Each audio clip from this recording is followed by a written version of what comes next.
Monday ang start niya, pinaka-kick-off activity. Yung, ano yun, yung pamilyang nagsasalo-salo sa pagkain, hindi ka makikisa. Yun. Ano ang nakita nyo ngayon? Is it very successful compared to last year? Ano, kakaiba yung ngayon kasi this time, as I've said earlier, nag-involve tayo ng mga hindi members ng simbahan na kung saan hindi lang pang sariling kasayahan ang ginawa natin. Nagdulot din tayo ng kasayahan dun, especially doon sa mga PWD, yung persons with disabilities. Feeling nga parang Pasko kanina, nag-aabot tayo ng wheelchair kasi yung nanay ko may wheelchair din yung boy pa siya. So, oras alam ko yung hirap nung walang wheelchair. Tapos ang ganda pa ng wheelchair, kaya siguradong masaya-masaya yung nakakuha ng wheelchair kanina. Ito bang programa na pagbibigay ng wheelchair ay ginagawa pong yearly? Ngayon lang natin ito ginawa, no? First time siya.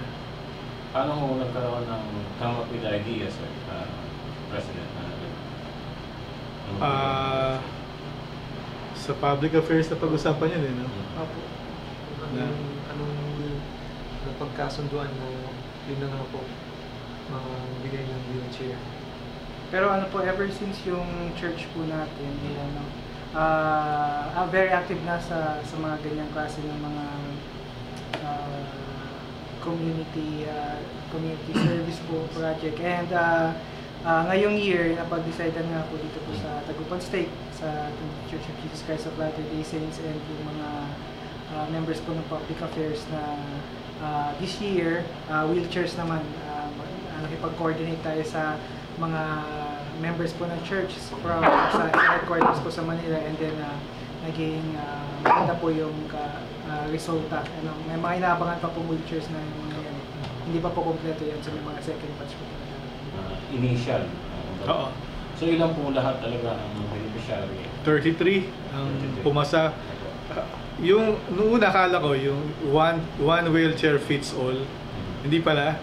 Dapat pala bago ka bigyan ng wheelchair, susukatan ka pa yung lapad ng balakang mo, yung haba ng legs mo, pati yung apakan. Kaya last week, mula Lunes, Miyerkules, saka Sabado, nagkaroon ng assessment. Marami nagpunta rito, mostly mga taga-Dagupan, tsaka may mga Santa Barbara, mga kapitbayan din natin. Hindi lahat nakapasa kasi meron palang mga certain requirements. So kasi kung bibigyan mo para basta-basta ng wheelchair yan, imbis na makatulong ka, baka makadisgrasya ka pa.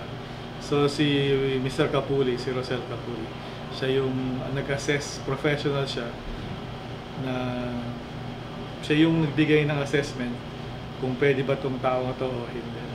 Tapos yung mga assessment papers nila, after na-accomplish, pinorward namin sa LDS Charities sa Metro Manila. Tapos sila yung nag-approve, sila yung nag-provide ng wheelchair. Itong project nito sa ibang lugar ginagawa na, pero sa Dagupan, first time natin. Sino po bang mga beneficiary dito? Members lang po ba? Hindi po, karaniwan, karaniwan non-members. Siguro ang members nun, dalawa lang yata eh. O, dalawa, tatlo, gano'n. Sa buong 33. So meron pa tayo hinihintay na 20 wheelchairs pa. Hopefully, dumating yung supply nila sa Manila. Tatawagan daw nila tayo the moment na dumating yung supply. Para sa The Church of Jesus Christ of Latter-day Saints, gaano po kahalaga ang pamilya? Why is it na tayo ay kapag ganito very active dito sa proclamation na meron pang motorcade para ipaalam natin yung awareness ito. Gaano kahalaga sa The Church of Jesus Christ Latter-day Saints po itong family?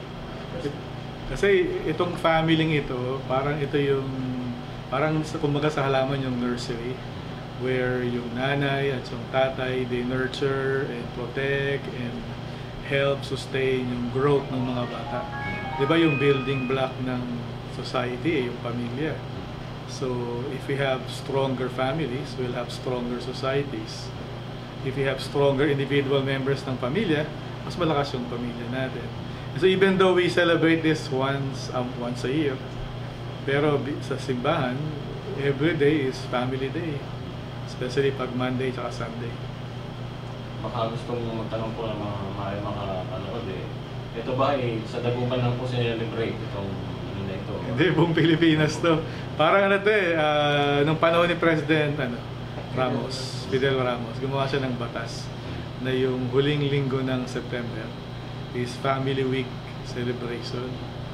So, yung si President Noynoy Aquino, meron din siyang nilabas na parang proclamation regarding this, na kung saan bawat miyembro ng pamilya sa buong Pilipinas, kahit anong religion yan, anong probinsya, whatever, talagang sineselebrate itong huling linggong ito bilang linggo ng pamilya. Nakita po natin yung kasayahan ng mga nabigyan ng wheelchair. You have said, President, na ito ay first time na may mga hindi lang tayo or hindi lang mga LGS ang kasama rito. What do we expect sa next year? Ganito na naman. Itutuloy na ba itong programa na ito ng church? Tuloy ito kasi kahit hindi siya Family Week, tuloy pa rin yung ating pagsaserbisyo sa mga non-members at members alike. If you will have your message, President, ano po sa mga tao, members? If there is one thing na mahalaga sa lahat, yun yung pamilya natin. Yun yung may bahay, yung mga anak mo. In the long run, pagharap natin sa Panginoon, no? Hindi naman itatanong kung ano yung natapos mo, magkano pera mo sa bangko. Ang unang tanong daw kumusta na kayong mag-asawa? Kumusta na yung mga anak mo? So pagdating ng panahon, gusto kong sabihin, ginawa ko po yung responsibilidad ko. Ganon din sana sa ating lahat na gawin natin yung responsibilidad natin sa ating mga pamilya. Again, kung malakas ang pamilya natin, mas malakas yung barangay natin. Malakas sa barangay, mas malakas na syudad. Mas malakas na bayan tayo. Mas malakas na bansa. Siguro po, siguro po yung papasalamat kami dun sa mga tumulong po from DSWD, from ABRC, si Mr. Kapuli at yung kanyang mga colleagues po doon na nag-assist po sa amin sa paggawa po nitong programa po ito. At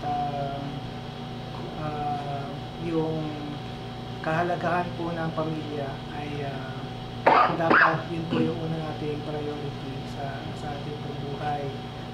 Pagka meron pong pagmamahalan sa loob ng pamilya, merong respeto at merong pag-unawa at pagkilala sa kanilang mga kanya-kanyang mga responsibilidad, ay mas magiging maganda po yung samahan ng pamilya at meron pong mas magandang pagpapala at biyaya po pagka ang pamilya po ay nagmamahalan at nagsasama po ng matiwasay. We truly believe na the family is the basic unit of the society. Nakasalalay talaga dyan yung magandang kinabukasan ng isang bansa. Kaya sabi ni President, mahalaga ang maging matatag ang ating mga pamilya at may paniniwala sa ating Ama sa Langit.